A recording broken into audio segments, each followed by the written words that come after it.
Just to give context to everybody watching, this is Dexter Taylor, the man who was convicted of... Dexter, what were you ultimately convicted of? Possession of an unregistered firearm? It was, among other things, felony weapons possession. There were a couple other charges in the charges, but mostly was felony weapons possession. Okay, felony possession, but that means that you're in possession of a firearm that's not registered to the state of New York. Yes, that's correct, yes. Okay, that's correct. Okay, you just got convicted and sentenced to 10 years by Judge Darkey. Just tell us what's going on. Well, I'm going to be, at some point, I'm going to be going back to court to straighten out the surcharge. Apparently, I owe New York State hundreds of dollars because I was convicted of something. So I'm going to be going back to straighten that out. And then someone specified another time after that, I'll be going I'll be headed upstate. You owe a surcharge to the state for being convicted? Yes, sir. Okay. $110, give or take. No. It's much more than that. Okay. What is it? Is it in the thousands or is it in the tens of thousands? It's closer to $400. Okay. Hundreds of dollars. Okay, fine. Okay, and so what's the status now of what your situation is and what you want to relay to the outside world? Well, we are obviously appealing the case. This matter to us is a civil rights matter, right? So we're appealing the matter. We've taken the initial step, which is buying our transcripts. That's another interesting thing, by the way. You have to buy your own transcripts to get the transcripts of my trial, in which I was accused and convicted. I have to pay, or we have to pay hundreds of dollars per day of trial. So I think the total cost to us of the transcripts is something like $20,000. So having paid for our transcripts, now my legal team can set about actually following the appeals process. Of course, first we have to appeal in the state courts. We don't expect to get much relief in the state court, which is just that's what we have to do. We have to exhaust all the state appeals courts, and then getting no relief there, we have to go to the federal system and work our way up until supposedly the Supreme Court. It would be nice if we got relief at a lower court, but things being what they are, that's probably going to be how it's going to go down. And so, like, hypothetically, you fail on appeal, you have to petition the Supreme Court. That's if they decide to hear it, but there's a conflict with their prior precedent that might warrant it. I mean, that's at least a year down the line if you don't get out in the interim. Yes, I mean, in terms of the timeline, my lawyer would know would have a better sense than I do about what the likely delays will be. The other thing we're doing in parallel with this appeals process is getting our documents together and getting our motions and arguments together to try to get bail for me during the appeals process, right? So it would obviously be much better for my family, certainly, if I could be out on bail while we're appealing this case. You have 1 minute left. All right, Dexter. Hey, how's it going? All right, good. Well, actually, the audio's better now, and I got it recording, so we're set up. Excellent. All right, now, so I'll recap where we are. You're convicted. You have to go for the cost of your conviction, which is cost owing to the state, and which is something which is around $400. Yeah. We're going to get into the importance of this in a second, but the bottom line right now, you're currently awaiting whether or not you'll be released on bail pending the appeal. Well, we're pursuing bail pending appeal. What I'm waiting for is just the next stage of the process. My lawyer will know the exact kind of sequence of things and what the timelines are. But I'm at this point I'm functioning on the assumption that I'm going to go on upstate. Even if I am granted bail on appeal, that I'm going to be upstate in an actual prison before that bail is granted. We'll see. Okay, well, what does that mean, upstate in an actual prison? Right now you're at Rikers, right? Which is a jail, exactly. So, yeah, so when you think jail, think pre-trial detention. When you think prison, think where you go once you are sentenced. I can't even really visualize the difference between jail and prison to begin with. It seems like an iteration. Well, the state accuses you of something. You have haven't been even tried yet, you're going to be held somewhere unless you post bail. That's a jail. Once you are convicted, then you go somewhere to serve out your sentence. That's prison. And what would the prison condition be like compared to Rikers jail? Actually, New York State's prison system is one of the better ones in the country. But I don't really, I'll be honest, I'm not really interested in focusing on the physical conditions in Rikers or elsewhere. Rikers is a troubled facility within a broken system. Mm-hmm. There are people who got it a lot worse, you know what I'm saying, here and elsewhere. But the material conditions are irrelevant, right? Our fight is about the unlawful government behavior that got me here in the first place. Well, just to satisfy some people's concerns, because everybody has, a visual of Rikers from. Let me just cut that off at the pass. No one should be unduly concerned. Rikers is a violent and dangerous place, but the violence and danger are unevenly distributed. I'm in a relatively mellow dorm in general population, and I get along well with everyone I'm here serving time with. Okay. And yeah, lots of reading, lots of praying, lots of workouts with the friendly Dominicans in the lane next door. So no problems. Okay, excellent. And so tell us what. We've covered it. A lot of people are covering it, but obviously not as many people as should be covering this, given its importance. We've talked at length about what's at issue here, but explain it in your own words. Thank you. What is at issue is civil rights. Is the right of myself, the rights of New Yorkers, the residents of New York State and of New York City, to keep and bear arms. It's worth noting that several states that are more two-way friendly, more Second Amendment friendly than New York, still have some kind of public permitting schemes. So for example, if you want to carry concealed or you want to carry openly in public, there is some kind of permitting scheme. But New York is so far out of line with the Constitution, with the Bruin decision that came down a couple of years ago, and with the rest of the states in the Union who have sensible policies, that, remember, you are a felon in New York State simply by virtue of quietly, peaceably having firearms in your home.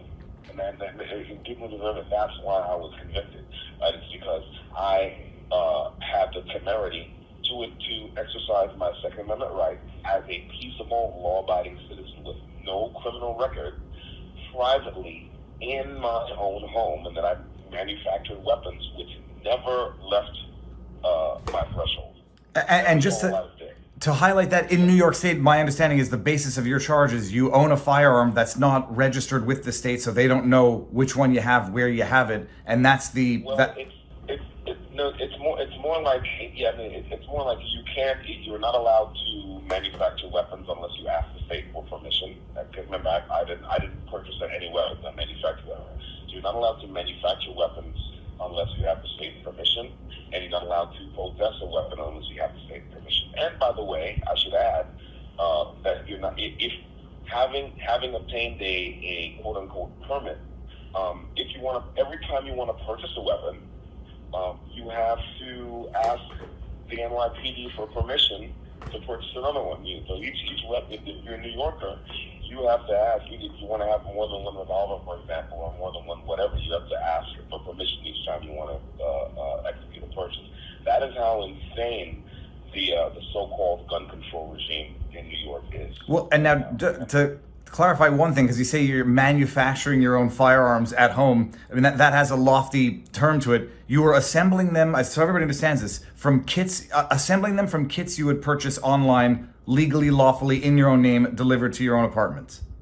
That's correct. I was buying 80% receivers, machining them to completion in my machine shop, and adding the correct parts to come up with finished weapons. That's exactly right. And not selling, not distributing. You had a whopping, in your, what I'm quoting as the arsenal, because that was how they framed it. You had 12 or 13 firearms in your ghost gun arsenal. That's right. Yeah. Nothing ghostly about these weapons, but yeah, they insist on using that term. And yes, all my friends in Texas, pissed themselves laughing when they saw the term arsenal they used to describe my pivotal 13 gun. That's right. And this is the thing. The state of New York and the kind of I want to say the judicial functionaries who were kind of out in front on this thing, Eric Gonzalez and so on. So they're trying to paint, want to do all they can to paint me as someone who's a threat to public safety. But it only takes a cursory glance at my record to show that I'm not a threat to public safety, right? Again, I have no criminal record. I had passed a criminal background check because I was a member in good standing of my local gun range at the time I was rated. I'm a licensed amateur radio operator. I've been a 30-year veteran of the software industry. I've lived in Brooklyn for 30 years. My family is in New York. I've been a 100% citizen, right? And again, this being New York, people know what the city is like, and they know how dangerous it is to walk around in certain parts of the city at night. And I think the how can I say the overheated rhetoric about the danger, the supposed danger of these inert objects, namely personal, privately manufactured firearms, the danger of these inert objects pose to New Yorkers simply by existing. I think it's probably going to end up being counterproductive because people know what this city is like, and they know the things that make their lives more dangerous, and the people who make their lives more dangerous, many of whom are walking around breathing free air in our city today while I'm in Rikers. People know this, and people are starting to notice. So. Well, in one of the articles, or at least a number of them, cited like the ghost guns as a serious security threat or risk or cause of crime. My understanding is that ghost guns are responsible for a minimal fraction of a percentage of gun violence in New York. Do you know anything about that? Well, sure. I mean, I would just correct you and say that ghost guns are involved in or used by, in other words, ghost guns are not responsible. So-called ghost guns, I should say, are not responsible for any crimes, right? People are responsible for crimes.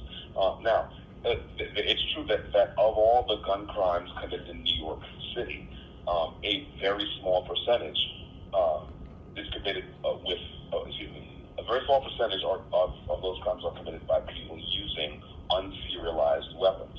But even more importantly than that, people keep talking about this thing of these weapons being untraceable. I'm afraid that's all sheer lying, right? Because if you think about it for 2 seconds, you will see that if a crime is committed with a firearm, and the police are able to recover the shell casings, and they're able to recover the firearm, then what they're going to do is run a ballistic smash to see if the shell casings of the 10 rounds match the weapon itself. That the police can't recover the weapon, then a serial number on that weapon wouldn't do them any good anyway. So the idea that it's simply lacking a serial number, right, transforms a weapon, a firearm, into some kind of outsized threat to public safety, to civic order, is laughable at best. Of course, the other interesting thing is that we hear all these statistics about the use of so-called ghost guns in crimes. And so, ornery son of a gun that I am, my question is this: well, if they're so untraceable, how do you have all these numbers? Well, let me ask a stupid question. I presume if a gun is committed with a black market gun, the serial number, in as much as it ever existed, has been probably scratched off or modified. The way that when police are investigating a gun crime, what they want to know is, was this weapon which you recovered used at this scene to fire some number of rounds? Okay, in other words, that investigation relies on the police being able to recover the weapon in the first place. If they can't recover the weapon in the first place, then whether or not the weapon is serialized has no bearing on the investigation. That's what I'm saying. Okay. Now, and I should add, by the way, that according to federal statute, right, you don't have to serialize a weapon that you manufacture unless you manufactured that weapon for the purpose of distributing it. I did not. I didn't make these weapons in order to sell them. I didn't advertise them. I didn't talk about them. I didn't brandish them. I didn't take pictures. I made these weapons for myself out of my own interest in weapons science, and as a kind of an entree into what I hope to be my second career in weapons science. Well, now, the bigger issue here is we had the Bruin decision from the Supreme Court. You have your judge, who you have confirmed with me and I've told the world, did in fact say, don't bring your Second Amendment rights into the court. This is New York State. It's arguable whether or not conservative / pro Second Amendment podcasters or people are taking a sufficient interest in this. What is, do you think they are? And if they're not, why not? I'm sorry, what is the question again? Oh, the question is, do you think whether or not pro Second Amendment entities are taking a sufficient interest in your specific case, and if not, why not? Well, I mean, I certainly do think that pro Second Amendment entities are taking an interest. I mean, I've got a lot of people on my side who are talking about this case and doing write-ups. I mean, Jeff Charles is perhaps first among equals as far as that's concerned. Now, if you mean Second Amendment advocates in New York City and New York State, that's a separate question. I think we've still got some work to do in terms of reaching out to 2A advocates in the state.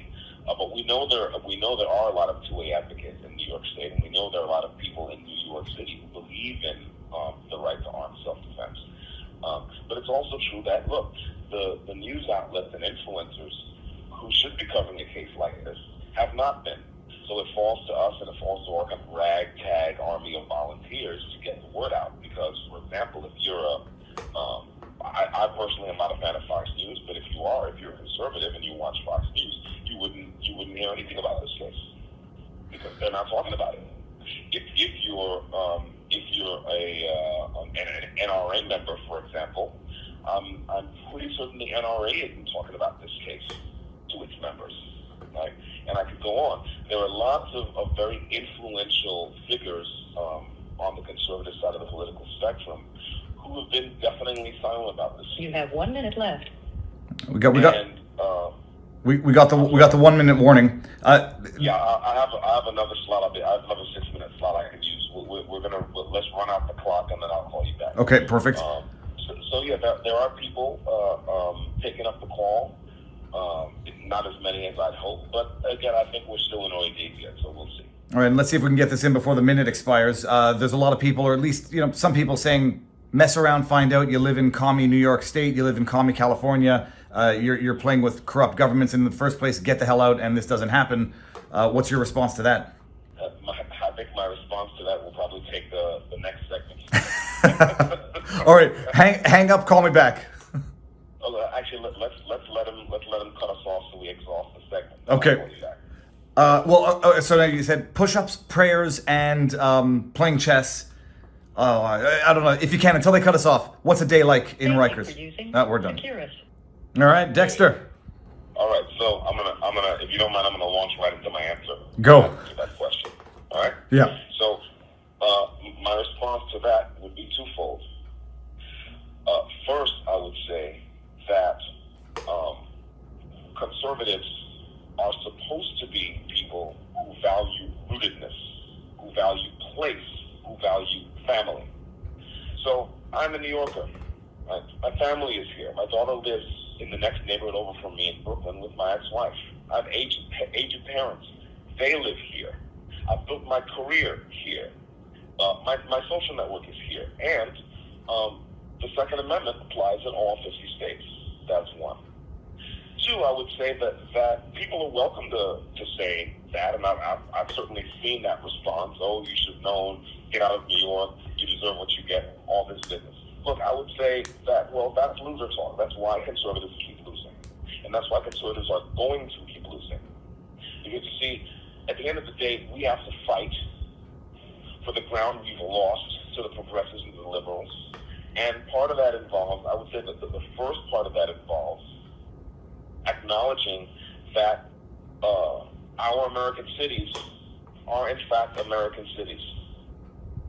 We have to go back to a kind of a maximalist approach because remember, our enemies have a maximalist approach. You never hear progressives, you never hear liberals say, oh, that state is too liberal. You won't try to institute our program there. They never say that. They want it all. And so conservatives need to get out of this loser mindset where all we want to do is retreat, right? Sometimes retreat is necessary, but retreat is not a strategy. Wars are not won by retreats. And we are actually at war for the future of our civilization. Like it or not, that's what the situation is.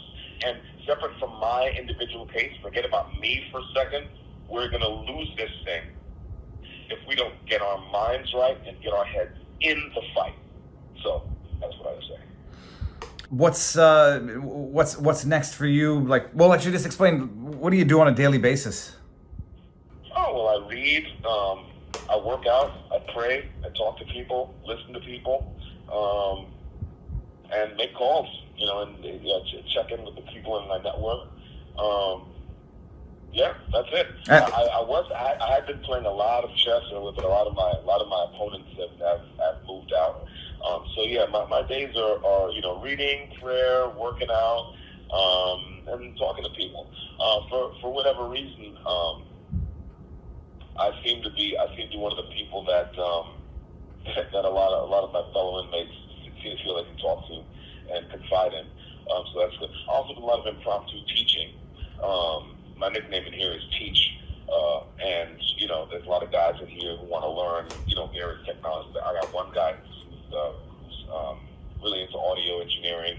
Got another guy who's into kind of low voltage telecoms, phone systems, CDXs, things like that.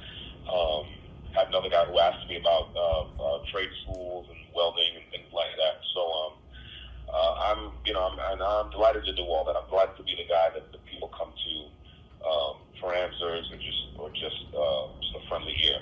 So yeah, my days are very much occupied, and also I do a lot of writing. So thoughts about my case, thoughts about American conservatism in general. Looking forward to the next phase in this fight. You're allowed giving these types of interviews, and you're allowed accessing the public in terms of social media and interviews. Well, I don't have internet access. That's what you mean. But I mean, to the extent that I can do interviews like this, then that's how my voice will get out. Excellent, Dexter. I don't know any parting words, but at least people know where to find you. What can people do if they want to write you? I mean, there's an address where people can send in letters and stuff. Well, sure. They can look it up online. There's what's called a book and case number that'll allow people to write to me in this facility. I think the most important thing people can do is get in the fight. Is spread the word. Spread the word in their local communities. You have 1 minute left. Spread the word in their local communities. Spread the word here in upstate New York. In New York State, up and down the state. The optics of this case are terrible for New York State. And the more people know about this, the worse it is for them. So that's what I'd say. And given that it's Memorial Day, I'll close with a quote from a legendary United States Marine. My enemy has me completely surrounded. They can't get away from me now. Who was it? That was Chesty Pullard. It's good, Dexter. I mean, people will be encouraged that you're holding up in there. Yes, sir. All right, I want to let we'll drag it out just so that they can cut us off, because I think people need to get sensitive to what it sounds like when the state says your time is done talking to the world. Dexter, everyone is wishing you all the best. Thank you for using Securus. Goodbye. And that is Dexter's lifeline to the general public cut off. Share the word. Peace out.